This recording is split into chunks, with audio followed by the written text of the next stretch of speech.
प्रथमच निवडून आलेल्या महायुतीच्या 54 आमदारांना 5 कोटींचा निधी, विकास कामांसाठी प्रत्येकी 5 कोटीप्रमाणे 270 कोटींचा निधी मंजूर।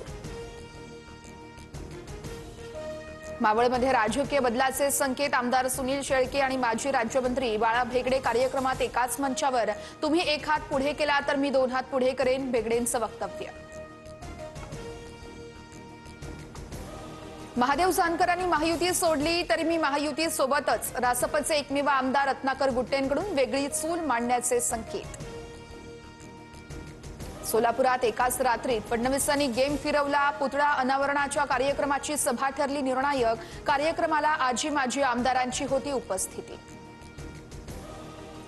सोलापुरातील अजित पवारांच्या राष्ट्रवादीचे 3 माजी आमदार भाजपच्या वाटेवर, राजन पाटील, यशवंत माने आणि बबनदादा शिंदे भाजपात जाण्याच्या चर्चा, पक्षातील गळती रोखण्यासाठी राष्ट्रवादी सतर्क। राष्ट्रवादीतील गळती रोखण्यासाठी अजितदादांनी दत्ता भरणेंना सोलापुरात पाठवलं, भरणेंकडून सोलापूर शहर आणि ग्रामीण विभागाची स्वतंत्र बैठक, डॅमेज कंट्रोलचा प्रयत्न।